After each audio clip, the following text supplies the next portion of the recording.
¿Es usted uno de los que no estará allí porque ha sido engañado para que reciba una salvación falsa? No hay nada más incomprendido que la diferencia entre gracia y obras. Este es uno de los folletos más importantes que se han publicado. Esto debería inquietarte. Una pregunta directa que me hizo un hombre de Middlesex, Inglaterra. Es decir, a menos que seas uno de los pocos que realmente entienden esta diferencia, no estés tan seguro de que lo sabes. Incluso la mayoría del clero no lo sabe. Este hombre de Middlesex, Inglaterra, había recibido sus 3 primeros ejemplares de la pura verdad. La sorpresa le había hecho perder la complacencia. Escribió: como creyente incondicional de la evolución desde siempre, el impacto más inmediato de su revista ha sido el de hacer añicos mi complacencia sobre el tema. Sin embargo, esto me plantea un problema, en la medida en que, si acepto que Dios creó a la humanidad y que, por lo tanto, existe una vida después de la muerte, simplemente no puedo imaginar lo que uno hace durante la eternidad. Esto está resultando ser una especie de piedra de tropiezo para mí. Pidió ayuda. Es necesario que usted comprenda. Casi nadie lo hace. Una mujer explicó recientemente lo que espera hacer durante toda la eternidad. Espero simplemente estar sentada a los pies de Jesús, mirando hacia arriba a su rostro, exclamó. Y esta idea estaba tan profundamente implantada en su mente que nada podía sacarla de ella. Es quizás 10 veces más difícil desaprender el error que aprender una nueva verdad. Y casi todo el que cree en Dios o hace cualquier profesión de cristianismo tiene una idea tan profundamente implantada en la mente que simplemente la da por sentada y es casi imposible de erradicar. Es esto expresado en mis propios términos, que pueden no ser los que otros dirían. Cuando naciste, comenzaste un viaje en tren de ida, el viaje de tu vida. Debido al pecado de Adán, o porque eres un pecador, un interruptor en la vía del tren al final de tu viaje se activa automáticamente para lanzarte al infierno. Pero si, en algún momento durante el viaje de tu vida confesas a Cristo, entonces eso automáticamente activa el interruptor al final del viaje de tu vida para que cuando mueras seas lanzado inmediatamente al cielo. ¿Y qué estarás haciendo por toda la eternidad? Simplemente sentarte a los pies de Jesús, felizmente mirando hacia arriba su rostro, o como algunos pueden decir, tocando un arpa. En cualquier caso, el concepto es que no tendrás nada que hacer, sino simplemente disfrutar de la ociosidad y la tranquilidad por siempre jamás. Este concepto falso ciega totalmente los ojos de sus seguidores al significado y propósito de la vida cristiana después de la conversión inicial, después de convertirse en cristiano. Puede haber variaciones en la forma en que diferentes sectas o denominaciones o diferentes personas lo conciben, pero esa es aproximadamente la idea generalmente aceptada, que se da por sentada y está tan profundamente arraigada que es casi imposible hacer llegar la verdad, tal como Dios la revela en su palabra a esas mentes. Ahora bien, yo no disfrutaría holgazaneando en la ociosidad sin nada que hacer ni siquiera durante 3 días, y mucho menos por la eternidad. Pero eso explica, creo, por qué algunos ministros me acusan falsamente de proclamar una salvación por obras, puesto que debemos ser salvos, como dice repetidamente la Biblia, por gracia. Estas personas simplemente no pueden concebir ningunas obras en absoluto. No entienden que la vida cristiana es una de entrenamiento para lo que estaremos haciendo por la eternidad en la próxima vida. Se pierden el propósito completo de la salvación. ¿Acaso esa palabra gracia suena un poco técnica, un poco teológica? Gracia es un término usado en la Biblia. Significa don, gratis, inmerecido y perdón inmerecido. En ninguna parte la Biblia enseña que se gane la salvación por sus propias obras, pero lo que la mayoría no entiende es que la Biblia sí enseña, una y otra vez, que seremos recompensados de acuerdo con nuestras obras. Eso tiene todo que ver con la pregunta: ¿qué estarás haciendo en la próxima vida por la eternidad? Tiene poco o nada que ver con si llegas allí, pero tiene todo que ver con cuál será tu estatus, lo que estarás haciendo en la próxima vida si eres salvo por gracia. Por favor, créeme, esta es una de las preguntas más importantes de tu vida. Necesitas entenderla. Es muy vital para tu eternidad. ¿Por qué es que tan pocos entienden la gran diferencia entre ser salvado por gracia y recompensado conforme a obras? Para entender, usted necesita saber qué es salvación y qué significa recompensa. Pero primero entienda, la palabra obras, traducida del griego ergón, significa hechos, acciones, negocios, sin tener en cuenta, excepto cuando se indica por el uso en la oración, si se trata de trabajo físico, acción o labor, o actos espirituales de justicia. La Biblia usa esta palabra principalmente de dos maneras, y hay una gran diferencia. Cuando se une con ley, como las obras de la ley, principalmente Romanos y Gálatas, se refiere a los rituales de la ley de Moisés. Estos eran trabajo físico, labor. Estos laboriosos rituales físicos, las obras de la ley, eran un sustituto de Cristo y del Espíritu Santo, y estuvieron en vigencia solo hasta Cristo. Luego fueron abolidos. Había otras leyes seculares como estatutos y juicios que no fueron abolidas, ni tampoco, por supuesto, la gran ley espiritual, los 10 mandamientos, que definen la justicia, cuya transgresión es pecado. Pero donde la palabra obras aparece sola, sin asociarla en el contexto con las obras de la ley, generalmente se refiere a actos de justicia, es decir, buenas obras. En algunos casos, el contexto usa la palabra en el sentido de malas obras. En este folleto nos ocupamos de las obras en el sentido de buenas obras, justicia, no de las obras de la ley, rituales que fueron abolidos. Salvación significa ser salvo de la pena del pecado, que es la muerte, por la eternidad, castigo eterno. Pero ser salvo significa también preservación, en este caso, preservación de la vida. Un versículo en la Biblia explica ambos, porque la paga del pecado es muerte, mas la dádiva de Dios es vida eterna en Cristo Jesús, Señor nuestro. Romanos 6:23. El salario que gana por las obras del pecado es la muerte eterna, es el castigo eterno, y puesto que el castigo es la muerte y no la vida, es la muerte eterna. Ahora solo tiene una existencia química, temporal y física, sostenida por la respiración, la comida, la bebida y el corazón físico, que sigue latiendo y haciendo circular su sangre. Si deja de respirar, si deja de latir su corazón, morirá, dejará de vivir, casi instantáneamente. Si deja de comer y beber, morirá en 45 o 50 días. Esta vida físico-química es solo temporal. Así que preservar la vida eternamente significa el regalo de la vida eterna, la vida espiritual, la vida inherente y autosostenible. La salvación entonces significa preservarlo de la muerte eterna, el salario o las consecuencias del pecado, y darle vida eterna inherente. Así que la vida eterna es algo que usted ahora no tiene, es algo que no tienes poder para proporcionarte ni para darte a ti mismo. No se puede ganar por medio de obras. Ningún ingenio humano ni esfuerzo científico puede prolongar la vida humana eternamente. La única vida que es eterna es la vida espiritual. Un ser físico no puede convertirse en un ser espiritual. La vida espiritual viene como un regalo gratuito de Dios. Tampoco puedes tú mismo borrar la pena de los pecados que ya has cometido, es decir, prevenir la muerte eterna, porque todos pecaron, Romanos 3:23. Eso te incluye a ti. Has traído sobre ti la sentencia de muerte eterna como castigo. La Biblia no enseña nada acerca de un alma inmortal. Al contrario, enseña 2 veces que el alma que pecare, esa morirá. Ezequiel 18:4 y 20.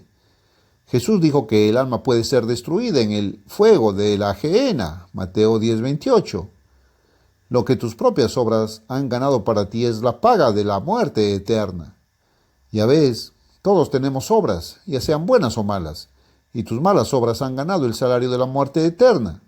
Las buenas obras también pueden ganar algo, lo cual explicaré más adelante, pero no es salvación o vida eterna. Solo Jesucristo, de todos los que han sido humanos, tiene inmortalidad. 1 de Timoteo 6:16. Dios es inmortal. 1 de Timoteo 1:17. Él le ha dado vida eterna inherente a Jesús, quien tiene vida eterna inherente en sí mismo. Juan 5:26.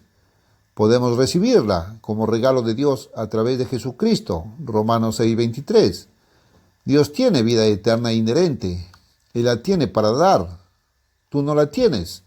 Debes ir a Dios para obtenerla. Pero tus pecados te han alejado de Dios. Isaías 59:1 y 2. Estás tan alejado que no puedes alcanzarlo. Hay una barrera infranqueable entre tú y Él, provocada por tus pecados. ¿Cómo entonces puedes tener acceso a Dios Todopoderoso, el Padre, para recibir de Él vida eterna y salvación como su regalo? Bueno, Isaías dice, deje el impío su camino. Isaías 55, del 6 al 8. El camino del pecado. Y además, de tal manera amó Dios al mundo de pecadores, que ha dado a su Hijo unigénito, para que todo aquel que en Él cree no se pierda, mas tenga vida eterna. Juan 3:16. Sí, pero ¿cómo? La respuesta está en Romanos 5, del 8 al 10.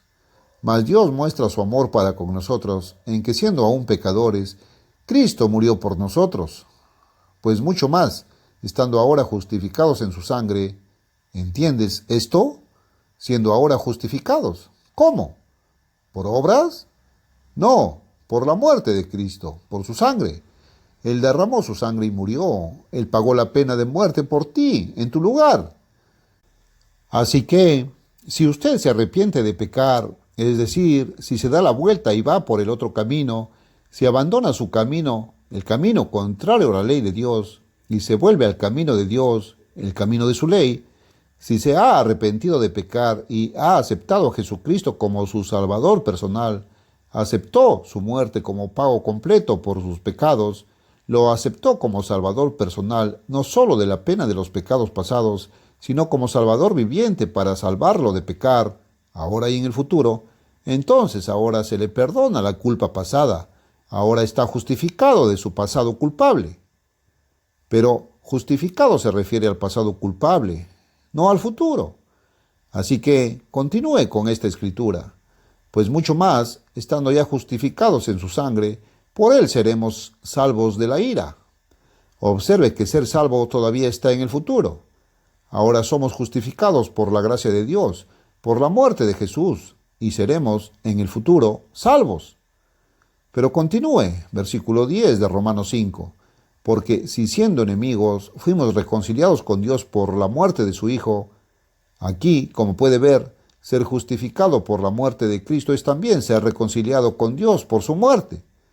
En otras palabras, por fin, a través de la muerte de Cristo, hemos establecido contacto con Dios. Ahora continúe, misma oración. Mucho más, estando reconciliados, seremos salvos por su vida. No ya salvos, sino seremos salvos. ¿Y cómo?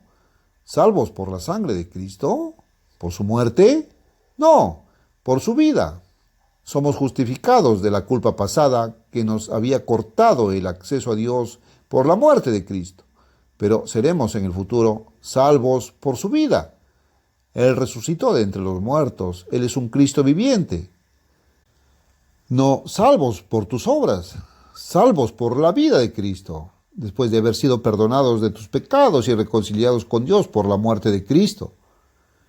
Así que, con la sentencia de muerte eterna pagada por nosotros, nuestros pecados pasados que pusieron una barrera entre nosotros y Dios, justificados, ahora estamos reconciliados con Dios.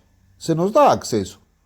Y Él tiene vida eterna inherente, vida autónoma, para dar. ¿Cómo entonces la recibimos de Él? Note un par de escrituras fundamentales. Porque como el Padre tiene vida en sí mismo, así también le ha dado al Hijo el tener vida en sí mismo. Juan 5:26. Dios ha impartido vida eterna inherente al Jesucristo viviente, a quien resucitó de entre los muertos. Ahora, además, y este es el testimonio, que Dios nos ha dado vida eterna y esta vida está en su Hijo. El que tiene al Hijo tiene la vida eterna. El que no tiene al Hijo de Dios no tiene la vida. Primera de Juan 5, 11 y 12. Sí, hemos de ser salvos por el Cristo viviente, salvos por su vida. Es decir, la vida eterna que nos da como regalo, a través de su vida, no a través de su muerte. Pero específicamente, ¿cómo? Dejemos que el apóstol Pedro explique. Arrepentíos y bautícese cada uno de vosotros en el nombre de Jesucristo para perdón de los pecados, y recibiréis el don del Espíritu Santo. Hechos 2:38. En el arrepentimiento real de pecar, un cambio de dirección para dejar de pecar, y en la fe en Jesús expresada por el bautismo en agua, Hechos 8:35 al 37, Dios ha prometido que recibiremos su Espíritu Santo como regalo, no por nuestras obras, sino por gracia. Pero, ¿cómo nos da esto vida eterna, salvación? Si el Espíritu de aquel que levantó de los muertos a Jesús mora en vosotros, el que levantó de los muertos a Cristo Jesús vivificará también vuestros cuerpos mortales por su Espíritu que mora en vosotros. Romanos 8:11. Entonces, ¿recibir el Espíritu Santo es salvación? ¿Ya es uno salvo cuando recibe este Espíritu? La palabra de Dios dice que no. No, finalmente. En esa etapa, usted es simplemente un heredero de Dios, no todavía un poseedor de la salvación, de la vida eterna. Todavía es humano, mortal, no inmortal todavía. Es la presencia de la vida eterna condicional, provisionalmente. La escritura citada anteriormente habla del Espíritu de Dios que mora en usted. Si este Espíritu está morando en usted hasta la muerte, la primera, o en el momento de la resurrección, a la venida de Cristo, entonces será resucitado inmortal, o, si todavía está vivo, cambiará de mortal a inmortal instantáneamente. Primera de Corintios 15, del 50 al 52, y Primera de Tesalonicenses 4, del 13 al 17. Entonces será inmortal, compuesto de espíritu, ya no humano y compuesto de carne y sangre materiales. Entonces usted también tendrá vida inherente, será finalmente salvo. El recibir el Espíritu Santo ahora es el pago señal o el pago en señal de Dios por el don de la vida eterna. Note, Cristo, en quien también habiendo creído, fuisteis sellados con el Espíritu Santo de la promesa, que es las arras de nuestra herencia hasta la redención de la posesión adquirida, Efesios 1, del 12 al 14. La traducción de Moffat lo traduce en un inglés más comprensible. El Espíritu Santo prometido hace mucho tiempo que es la prenda y garantía de nuestra herencia común para que, en el futuro, obtengamos nuestra posesión divina. Aquellos que han recibido el Espíritu Santo de Dios ahora todavía no son poseedores de esta vida eterna, de esta salvación. Ahora son herederos de Dios, coherederos con Cristo, Gálatas 3:29. Ahora todavía son mortales, no inmortales. Ahora son hijos engendrados de Dios, aún no nacidos de Dios. Ahora están en la iglesia de Dios, todavía no en el reino de Dios. Pero ahora, ¿qué hay de esa escritura que dice, no estáis bajo la ley sino bajo la gracia? Romanos 6:14. Ahora que estáis bajo la gracia, ¿significa esto que tienes licencia para desobedecer la ley de Dios? Escuche la respuesta de Dios. ¿Qué pues diremos? ¿Continuaremos en el pecado para que la gracia abunde? En ninguna manera.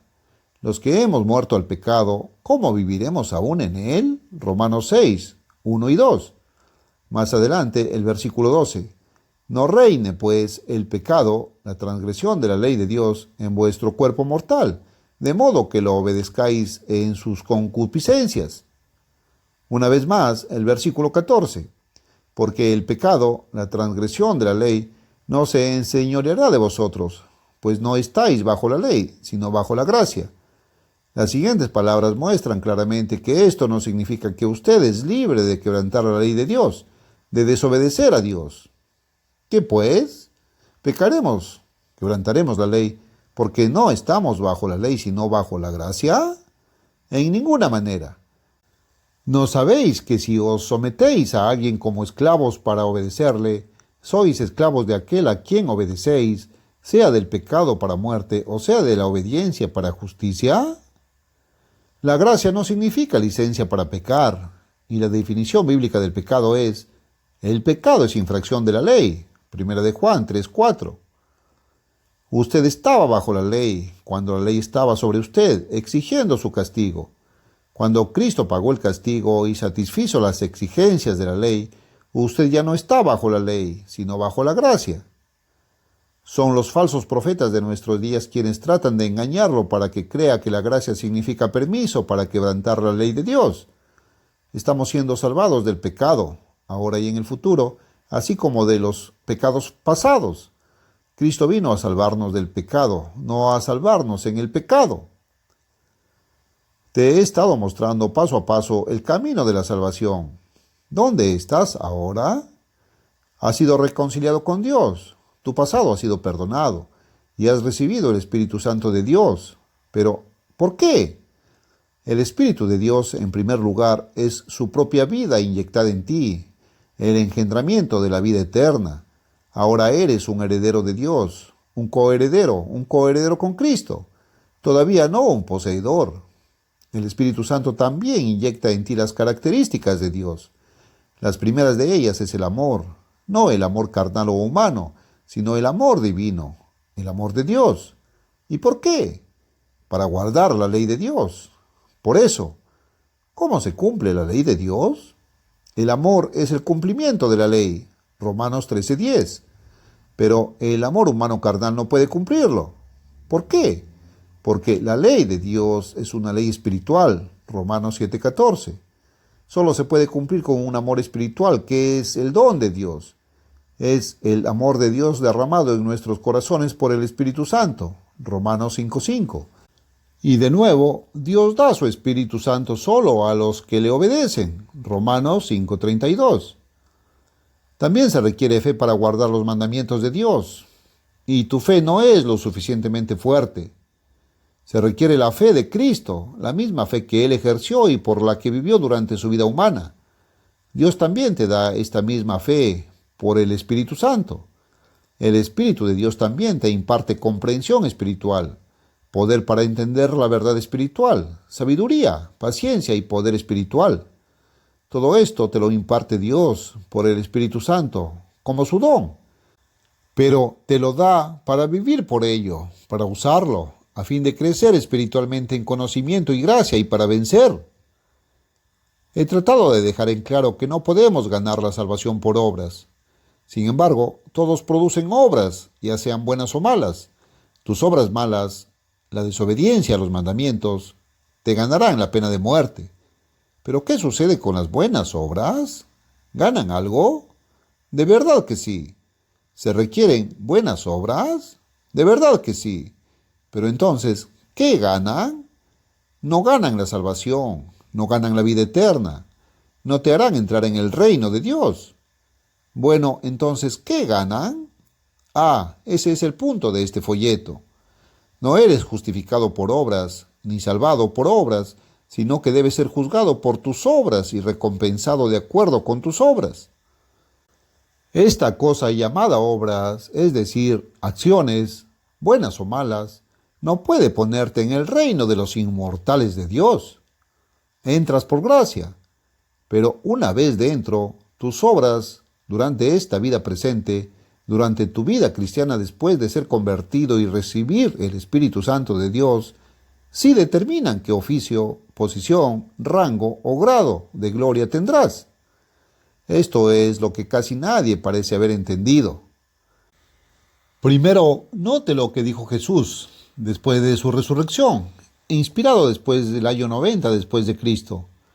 Al que venciere, le daré que se siente conmigo en mi trono. Apocalipsis 3:21. Además, y al que venciere y guardare mis obras hasta el fin, yo le daré potestad sobre las naciones, y las gobernará. Apocalipsis 2:26 y 27. Note nuevamente, nos has hecho para nuestro Dios reyes y sacerdotes, y reinaremos sobre la tierra. Apocalipsis 5:10.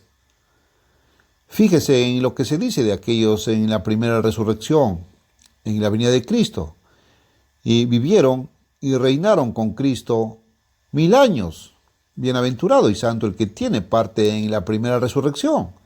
La segunda muerte no tiene potestad sobre estos, sino que serán sacerdotes de Dios y de Cristo, y reinarán con él 1000 años. Apocalipsis 20, 4 y 6. Fíjese en que estas escrituras, los salvos, han de reinar con Cristo en el gobierno mundial venidero, el reino de Dios. Y fíjese en el requisito de vencer y guardar las obras de Cristo y también de perseverar hasta el fin. Fíjese, Jesús dijo, el que guarde mis obras hasta el fin. Ahora no temas, porque el Hijo del Hombre vendrá en la gloria de su Padre con sus ángeles, y entonces recompensará a cada uno conforme a sus obras. Mateo 16, 27. En ninguna parte la Biblia enseña que seamos salvos por nuestras obras, pero sí enseña el grado de recompensa según las obras. Alejandro el Calderero hizo un gran mal al apóstol Pablo, y Pablo dice, el Señor le pague conforme a sus obras. Segunda de Timoteo 4:14. Observe esta distinción. Este hombre hizo malas obras. No obtendrá la salvación en la venida de Cristo. Será recompensado, es decir, se le pagará un salario conforme a sus obras, y el salario del pecado es la muerte, el castigo eterno. Obras significa el salario que usted gana, o la recompensa que se le dará, ya sea buena o mala. Las obras malas, el pecado, pueden ganar el castigo eterno, pero las buenas obras pueden ganar una mejor posición u oficio en el reino de Dios si usted llega allí, pero no pueden ganar la salvación. Ahora note Romanos 4:4, pero al que obras no se le cuenta el salario por gracia, sino por deuda. La salvación no se paga como una deuda, sino que se da por gracia, un don inmerecido, pero las obras ganan un salario, pagado como una deuda. Así que lo que queremos no es gracia ni obras, sino gracia y obras. La gracia nos llevará al reino de Dios, nos dará la inmortalidad como regalo de Dios. Las obras nos ganarán, es decir, nos calificarán para un cargo mejor, una oportunidad de servicio más grande, para hacer más bien una vez que nazcamos en el reino de Dios. Ahora observemos la parábola de Jesús sobre las minas. Los discípulos de Jesús supusieron equivocadamente que el reino de Dios aparecería durante su vida. Para corregir este error, Jesús pronunció esta parábola, porque pensaban que el reino de Dios se manifestaría inmediatamente. Dijo pues Jesús, un hombre noble se fue a un país lejano para recibir un reino y volver. Lucas 19, 11 y 12. Es decir, Jesús mismo iba al cielo para recibir el reino de Dios y volver a la tierra. Ahora continúe. Y llamando a sus 10 siervos, les dio 10 minas y les dijo, negociad entre tanto que vengo. Pero sus conciudadanos le aborrecieron y enviaron tras él una embajada diciendo, no queremos que éste reine sobre nosotros. Versículos 13 y 14. Jesús había venido a lo suyo, los judíos, el remanente del reino de Judá, y ellos no le recibieron. Juan 1:11. Así que Jesús se volvió a las ovejas perdidas de la casa de Israel. Mateo 15:24. Y les envió a sus 12 apóstoles. Mateo 10:6. Es decir, a las llamadas 10 tribus perdidas de Israel. En ese entonces, la mayoría de ellas se encontraban en el noroeste de Europa y en las Islas Británicas. Para comprobarlo, solicite nuestro libro gratuito Los Estados Unidos y la Mancomunidad Británica en Profecía. Pero continúe la parábola de Jesús. Y aconteció que cuando él regresó, ahora hablando de lo que sucederá al regreso de Cristo, habiendo recibido el reino, mandó llamar así a estos siervos a los cuales había dado el dinero, para saber lo que había negociado cada uno. Lucas 19:15. Esto se refiere a cada cristiano verdadero convertido, a quien Dios le ha dado de su Espíritu Santo y dones espirituales. Todo aquel que entre en ese momento al reino de Dios como un poseedor, ya no solo como un heredero, en realidad entonces salvo, será llamado a rendir cuentas, será juzgado para determinar para qué posición en el reino de Dios se ha calificado. Y observe que esta recompensa será conforme a sus obras en esta vida mortal presente. Continúe, versículos del 16 al 19.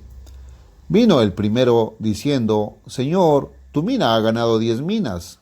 Y le dijo, está bien, buen siervo, por cuanto en lo poco has sido fiel, tendrás autoridad sobre 10 ciudades. Vino también el segundo diciendo, Señor, tu mina ha ganado 5 minas. Y a este también le dijo, tú también sé sobre 5 ciudades. Observe con cuidado. Entrarán al reino de Dios por gracia, como lo dejan claro otros numerosos pasajes bíblicos. Pero son recompensados, es decir, se les da autoridad o gobierno o posición según sus obras, según lo bien que se desempeñaron en lo que tenían que hacer mientras Cristo estaba en el cielo, es decir, durante sus vidas mortales cristianas. Continúe ahora. Comenzando con el versículo 20, léalo en su Biblia. Y los que nada ganaron en esta vida mortal presente, los que no tuvieron buenas obras, que no crecieron en la gracia y el conocimiento de Cristo, segunda de Pedro 3:18, no solo no se les dio ninguna posición, sino que hasta le quitaron hasta el don espiritual que le habían dado. En esta parábola, la libra inglesa, la principal unidad monetaria inglesa, que vale aproximadamente $2.50 estadounidenses, se usa como símbolo de valor espiritual. Esta parábola enseña lo que se ha mostrado en otras escrituras de este folleto, que el cristiano debe vencer, debe crecer espiritualmente, crecer en la gracia y en el conocimiento de Cristo. Segunda de Pedro 3:18. Somos seres salvados para servir, y si no calificamos para servir, podemos habernos quitado hasta la salvación que pensábamos que teníamos. Si no tienes buenas obras, tienes malas obras o pecado, lo cual se gana la pena del pecado, muerte. La parábola de los talentos, Mateo 25 del 14 al 30, muestra lo mismo, mostrando que cada uno es juzgado por lo que tiene que hacer, pero el que no hace ningún progreso después de su conversión inicial es arrojado como un siervo inútil a las tinieblas de afuera. Mateo 25:30. Finalmente, vea a dónde nos lleva todo esto. El hombre es mortal, sin vida inherente, que posee en sí mismo solo una existencia física, química y transitoria. Dios es inmortal, compuesto de espíritu, que tiene vida autónoma e inherente dentro de sí mismo. Él hizo al hombre mortal para que fuera formado y modelado como Él es, pero compuesto de materia. La vida eterna viene como don de Dios, viene a través del don del Espíritu Santo de Dios, dado después de las condiciones previas de arrepentimiento real y fe en Cristo. Pero una vez que recibimos el don del Espíritu Santo, entramos en la vida cristiana. Esta vida cristiana se describe como una carrera en un estadio o en una competencia. Debemos volvernos del pecado, y la definición bíblica del pecado es transgresión de la ley de Dios. Primera de Juan 3:4. Note, por tanto, despojémonos de todo peso y del pecado que nos asedia, y corramos con paciencia la carrera que tenemos por delante. Hebreos 12:1. Además, Pablo escribió, y esto hago por amor del Evangelio, para ser copartícipe de él. ¿No sabéis que los que corren en el estadio, todos a la verdad corren, pero uno se lleva el premio? Corred de tal manera que lo obtengáis, y todo aquel que lucha, de todo se abstiene. A la verdad, ellos, los inconversos, lo hacen para recibir una corona corruptible, pero nosotros, los cristianos, una incorruptible. Así que yo de esta manera corro, no como a la aventura.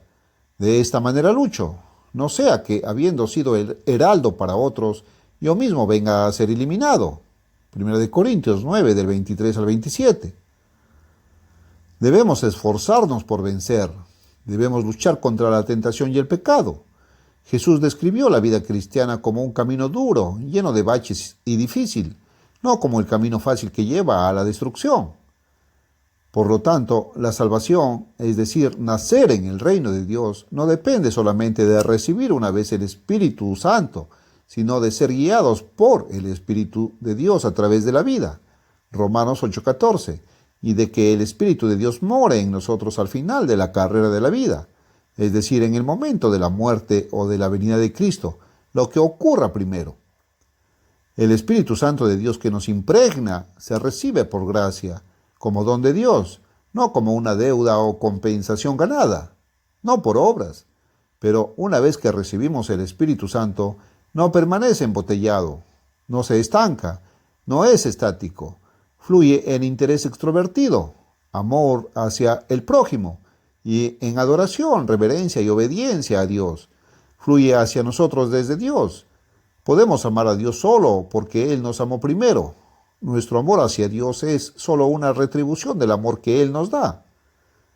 Este amor espiritual, el Espíritu Santo, debe mantenerse en ese circuito de retorno, cumpliendo la ley de Dios, fluyendo de regreso a Dios mediante el cumplimiento de los primeros 4 mandamientos y hacia el prójimo mediante el cumplimiento de los últimos 6. La parábola del sembrador y la semilla ilustra esto. Había 4 clases. La primera oyó el mensaje del Evangelio, pero nunca lo concibió, nunca se convirtió. Todavía puede que tengan una oportunidad más tarde.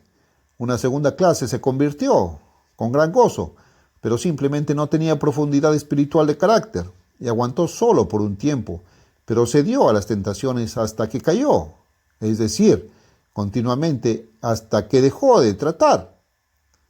Una tercera clase se convirtió, recibió el Espíritu de Dios, pero dejó que las preocupaciones de esta vida material, ganarse la vida o antiguos compañeros no convertidos, mantener un pie en el mundo, buscando los placeres del materialismo de este mundo, no dieran fruto a la perfección.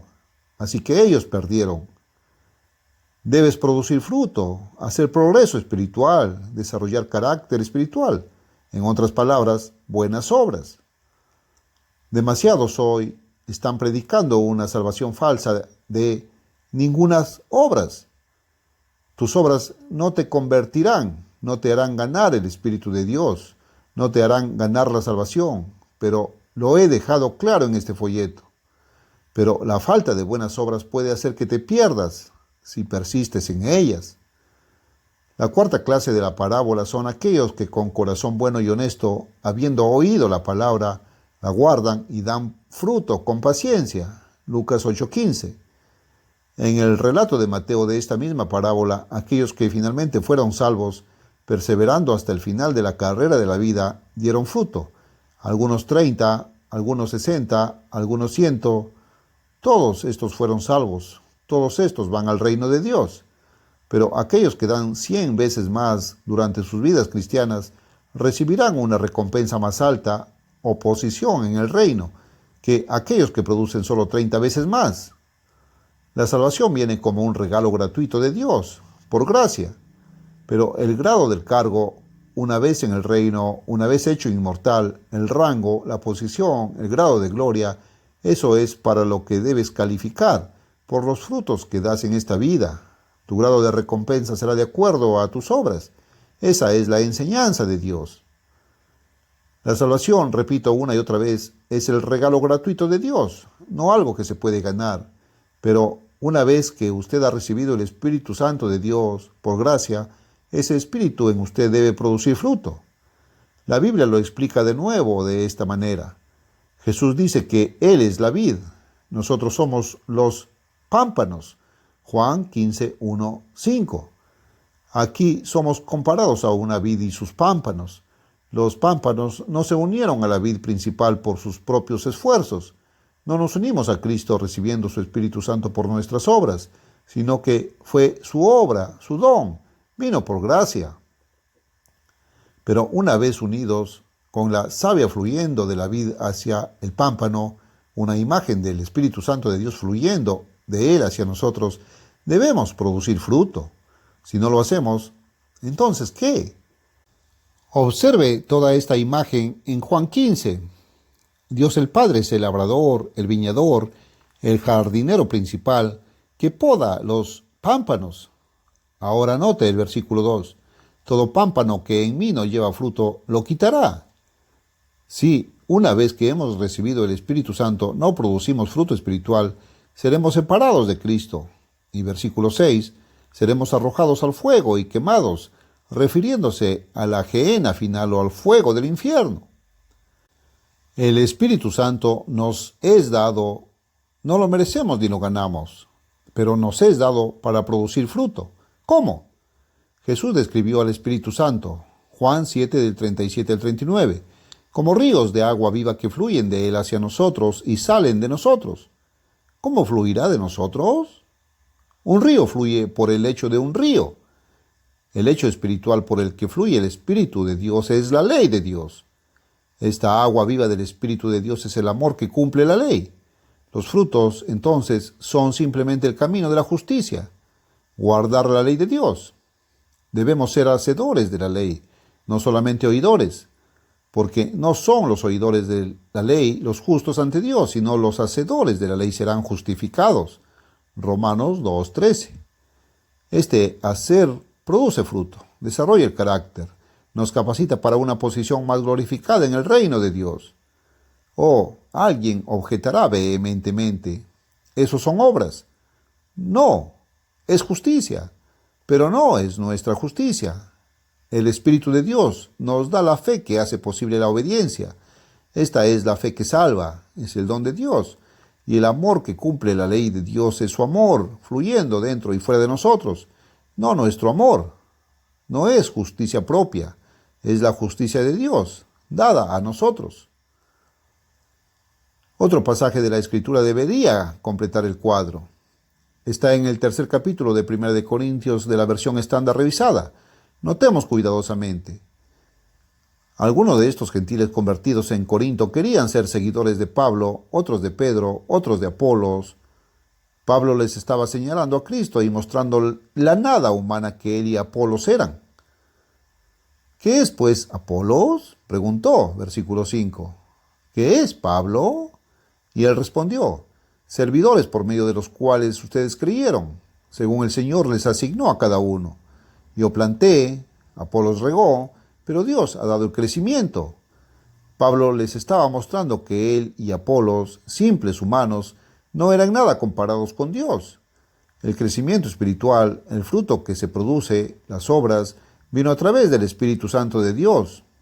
El apóstol continuó, así que ni el que planta ni el que riega es algo, sino Dios que da el crecimiento. Notemos, Dios da el crecimiento espiritual, los frutos producidos. Es la justicia de Dios. El que planta y el que riega son iguales. Cada uno recibe su salario conforme a su labor. Versículo 8. Una vez más, nuestras obras ganan salario, ya sea bueno o malo. Las malas obras ganan la muerte eterna. Las buenas obras ganan una mejor posición o recompensa en el reino de Dios, si se llega allí por gracia. Ahora continúe. Porque nosotros somos colaboradores de Dios, y ustedes son labranza de Dios, edificio de Dios. Versículo 9. Aplique eso a esta misma obra de Dios hoy. Hoy Dios me está usando a mí, a nuestro personal activo de varios cientos y a nuestra creciente familia de colaboradores que contribuyen financieramente. Todos colaboradores de Dios. Nuestra obra, al llevar a cabo la gran comisión de Cristo, proclamar su evangelio en todo el mundo por radio, televisión e imprenta, nuestros ministros aconsejando y bautizando a los que se están convirtiendo, las oraciones y el apoyo financiero de otros colaboradores, ganará una mejor posición, una gloria mayor, si logramos entrar en el reino de Dios. Pero seremos salvos solamente por gracia, inmerecida, como don de Dios. Sin embargo, nuestro trabajo como instrumentos en las manos de Dios, que Él usa en su obra, es la obra o actividad más importante en la tierra hoy en día, y contribuye grandemente a nuestro crecimiento espiritual, individual y personal. Pero continúe. Pablo dice además, conforme al mandato de Dios que me fue dado, como perito arquitecto puse el fundamento y otro edifica encima. Versículo 10. Ahora describe a la iglesia como un edificio que se está construyendo. Continúe. Cada uno mire cómo sobreedifica. Ahora se refiere a cada miembro individual, así como al cuerpo de Cristo, la iglesia, como un todo. Porque nadie puede poner otro fundamento que el que está puesto, el cual es Jesucristo. Versículo 11. Continúa. Si sobre este fundamento alguno edifica con oro, plata, piedras preciosas, madera, heno, hojarasca, la obra de cada uno se hará manifiesta, porque el día la revelará, pues con el fuego será revelada, y la obra de cada uno cual sea, el fuego la probará. Si permanece la obra que alguno ha edificado sobre el fundamento, recibirá recompensa. Versículos del 12 al 14. El fundamento no vino por nuestras obras, eso fue obra de Dios. Él nos dio el fundamento sobre el cual edificar. Ese fundamento es Cristo, y es Cristo en nosotros. Segunda de Corintios 13:5, Gálatas 2:20 y 4:19, Efesios 3:17 y Colosenses 1:27. Por el Espíritu Santo. El Espíritu de Dios, Cristo en ti, fue dado por gracia, no producido por nuestras obras. Pero debes continuar edificando sobre ese fundamento. Debemos vencer, debemos crecer espiritualmente. Segunda de Pedro 3:18. Ahora, nota los materiales mencionados en la construcción de la superestructura del edificio. El más valioso es mencionado primero, oro. El segundo en valor y calidad de los materiales de construcción es mencionado a continuación, plata. Luego, piedras preciosas. Luego, madera, mucho menos valiosa. Pero ahora llegamos al tema de barato y calidad inferior, el heno. El heno se puede utilizar para cubrir una cabaña en una zona tropical, pero es un material de construcción de muy inferior calidad. Sin embargo, un caballo podría comerlo, tiene poco valor. Pero, por último, llegamos a la hojarasca. Ni siquiera se podría construir una cabaña con hojarasca. Un caballo no la comería, su valor es casi nulo, solo sirve para quemarla. En este pasaje de las Escrituras nos interesa principalmente la edificación del carácter. Pero ahora Pablo habla de probar la calidad de la edificación de un hombre mediante el fuego. Entendámoslo. Continúe. Si la obra de alguno se quemare, él sufrirá pérdida, si bien él mismo será salvo, aunque así como por fuego. Versículo 15.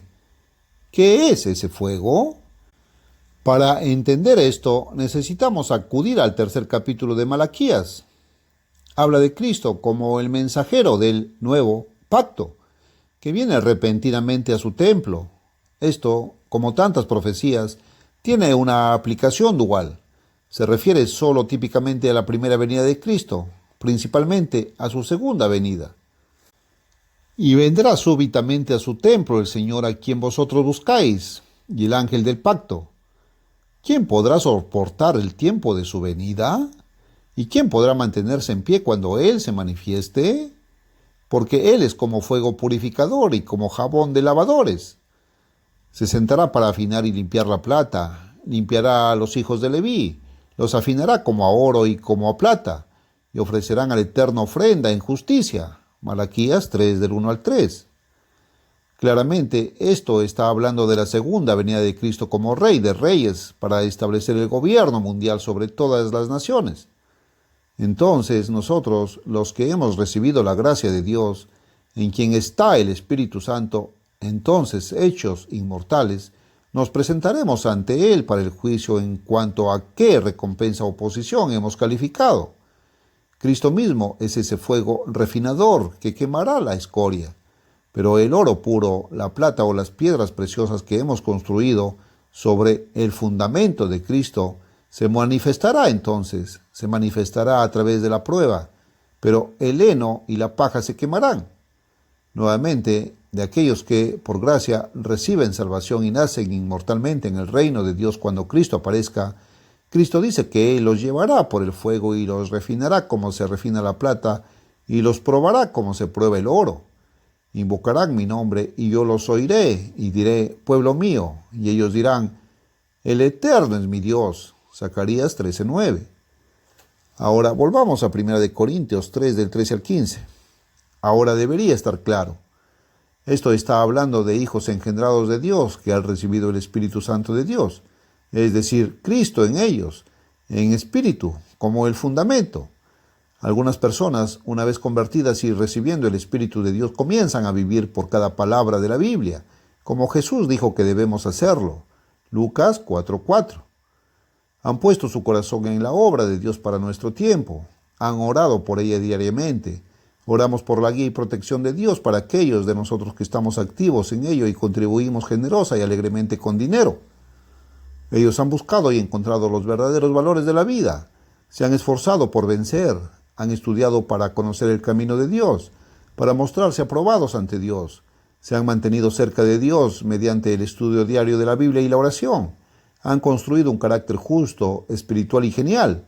En otras palabras, han construido sobre el cimiento con oro, plata y piedras preciosas.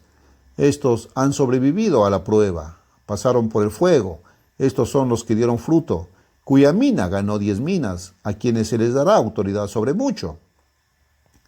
Pero hay muchos, y yo personalmente conozco a muchos de ellos, que con gozo han recibido el Espíritu Santo de Dios, su conversión como cristianos, y han permanecido en buena actitud, pero cuyas obras han sido de calidad inferior, representadas por el heno y la hojarasca. La mayoría de sus obras, de sus vidas cristianas, serán quemadas cuando llegue el examen final. Su recompensa, estatus en el reino, posición para la cual están calificados, es muy pequeña. Sin embargo, ellos mismos serán salvos por la gracia de Dios. Sufren la pérdida de una posición más alta, mayor autoridad para el servicio y para hacer el bien, pero ellos mismos serán salvos. Somos salvos por gracia a través de la fe de Cristo, dada como regalo de Dios, pero cualquier recompensa, estatus, rango, posición, grado de gloria que se confiera una vez que seamos cambiados a la inmortalidad en el reino de Dios, será de acuerdo a nuestras obras en esta vida mortal presente y de acuerdo al carácter y calidad de esas obras. Y recuerde, incluso las obras vienen a través de la gracia. El Espíritu Santo de Dios, las obras de justicia no son nuestra propia justicia, sino la justicia de Dios. Esa es la clase de obras en las que creo y enseño. ¿Por qué la mayoría de los que afirman ser el clero de Jesucristo dicen que no hay obras en absoluto en la vida cristiana? Por su falsa doctrina pagana y antibíblica acerca de lo que es la salvación. Su concepción de la salvación parece ser una eternidad de ociosidad y comodidad, sin nada que hacer. El desarrollo del carácter mismo del Dios viviente, la preparación para el gobierno, la preparación para el servicio, no tienen cabida en su falsa teología pagana. Muchas veces he preguntado, por radio y en la pura verdad, ¿por qué, si no hay obras en la vida cristiana, no se lleva a uno inmediatamente al aceptar a Cristo por primera vez a su recompensa? ¿Por qué el cristiano convertido, si finalmente ya es salvo, si ya ha nacido de nuevo, debe seguir sufriendo en esta vida? ¿Por qué dice la Biblia, muchos son las aflicciones del justo y todos los que quieran vivir piadosamente en Cristo Jesús padecerán persecución? ¿Por qué no evitar todo este sufrimiento? ¿Por qué Dios no lleva a los nuevos conversos inmediatamente a la gloria o a cualquier lugar o lo que sea que ellos conciban como el estado eterno de los salvos? La respuesta es que Dios puso a los humanos en esta tierra con un propósito. Ese propósito está establecido en Génesis 1:26. Dios en realidad se está reproduciendo a sí mismo. Dios es el carácter espiritual supremo, santo, justo y perfecto. Nosotros, para realmente nacer de Él, nacer en su familia como sus hijos divinos, debemos ser cambiados, no solo de mortales a inmortales, no solo de humanos a divinos, sino de nuestra naturaleza humana y carácter pecaminoso a su naturaleza divina. Segunda de Pedro 1:4, y a su santidad y perfección de carácter. Primera de Pedro 1:16 y Mateo 5:48. Y eso debe desarrollarse a través de la vida cristiana. Significa vencer, crecer en conocimiento y carácter. Debemos convertirnos en una nueva creación. Gálatas 6:15. La creación espiritual de Dios todavía está en marcha, en nosotros. Ahora somos mero barro, hechos del polvo de la tierra. Dios es el alfarero, nosotros somos el barro. Isaías 64:8. Debemos, por nuestra propia decisión, con nuestra propia sumisión completa e incluso con nuestro propio esfuerzo, ceder para que el maestro alfarero pueda rehacer, remodelar completamente nuestros viles caracteres en el carácter santo, justo, espiritual y perfecto de Dios. En mis más de 46 años de intensa, rica y activa experiencia, desde que Dios cambió mi dirección a su manera, he observado que la primera necesidad de cada cristiano que ha de crecer y desarrollar este carácter espiritual es tener su corazón completamente en la obra de Dios, que el Cristo viviente ha llamado a sus siervos a hacer, como sus instrumentos. Nuestras obras son nuestra parte en la obra de Dios. Llevar su verdadero evangelio a todo el mundo como testimonio, preparando el camino para la venida de Cristo. Somos simplemente sus instrumentos. Es la obra de Dios. Quienes condenan las obras están condenando al gran Dios, que es el hacedor real a través de nosotros como sus instrumentos y colaboradores. Después de todo, no son nuestras obras. Aquellos que son egocéntricos, que no se preocupan por la obra de Dios, que no tienen suficiente interés en ayudar a llevar el mensaje de Cristo a este mundo cegado, engañado y moribundo, se apartan. Aquellos que centran toda su vida y actividades cristianas en desarrollarse espiritualmente, cuyos corazones no están en esta gran obra extraordinaria mundial de Dios, dirigida en realidad por el Cristo viviente, ni se preocupan por ella, se desarrollan solo interiormente hasta que se marchitan espiritualmente y caen al costado del camino. Aquellos cuyos corazones, sus oraciones activas, constantes, serias y fervientes, y sus diezmos y ofrendas están en la obra de Dios, continúan expandiéndose espiritualmente. Se vuelven más felices, se vuelven grandemente bendecidos, sus vidas se vuelven más ricas y plenas, y sus rostros brillan con sonrisas, irradian, prosperan. El Nuevo Testamento está literalmente lleno de instrucciones sobre la vida cristiana, sobre cómo llevar una nueva vida, diferente, brillante y gozosa, o quizás más correctamente, cómo permitir que Jesucristo viva esa vida, según el camino de Dios en ellos. Cuán maravilloso es el camino de Dios. La salvación viene, si estamos dispuestos, como el regalo gratuito de Dios, por gracia. Pero debemos cambiar. Hay que hacer, no solo oír. Romanos 2:13. Hay que desarrollar un nuevo carácter justo. Sin embargo, incluso eso es Cristo en ti haciéndolo. En realidad, incluso las obras las hace principalmente Él. Pero qué maravilloso que haya obras justas en la verdadera vida cristiana, oportunidades para algo más que la salvación, por inestimable que sea, oportunidades para una posición más alta, un rango más alto, la oportunidad de servir, una gloria más alta.